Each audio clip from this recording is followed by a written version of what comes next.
آگے بڑھتے ہوئے آپ کو بتائیں گے کہ ایرانی وزیر خارجہ عباس عراقچی کا عمان اور ترکی کے وزراء خارجہ سے الگ الگ ٹیلی فونک رابطہ، خطے میں جاری کشیدگی اور آبنائے ہرمز سمیت مختلف امور پر تبادلہ خیال کیا گیا۔ عباس عراقچی کا کہنا تھا کہ امریکہ کی فوجی جارحیت کے سنگین نتائج برآمد ہوں گے۔ امریکی حملے مذاکراتی عمل کو نقصان پہنچا رہے ہیں۔ عمان اور ترکی کے وزراء خارجہ نے عباس عراقچی سے کشیدگی روکنے کے لیے سفارتی ذرائع استعمال کرنے کی ضرورت پر زور دیا۔ آگے بڑھتے ہوئے آپ کو بتائیں گے کہ ایرانی وزیر خارجہ عباس عراقچی کا عمان اور ترکی کے وزراء خارجہ سے الگ الگ ٹیلی فونک رابطہ، خطے میں جاری کشیدگی اور آبنائے ہرمز سمیت مختلف امور پر تبادلہ خیال کیا گیا۔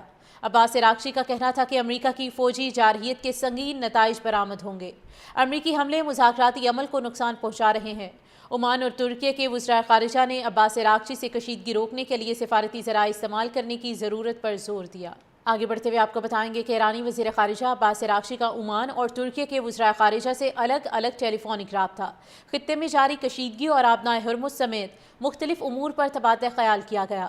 عباس عراقچی کا کہنا تھا کہ امریکہ کی فوجی جارحیت کے سنگین نتائج برآمد ہوں گے۔ امریکی حملے مذاکراتی عمل کو نقصان پہنچا رہے ہیں۔ عمان اور ترکی کے وزراء خارجہ نے عباس عراقچی سے کشیدگی روکنے کے لیے سفارتی ذرائع استعمال کرنے کی ضرورت پر زور دیا۔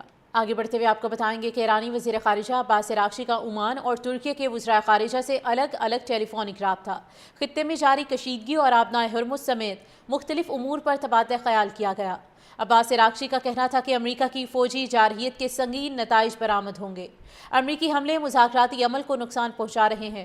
عمان اور ترکی کے وزراء خارجہ نے عباس عراقچی سے کشیدگی روکنے کے لیے سفارتی ذرائع استعمال کرنے کی ضرورت پر زور دیا۔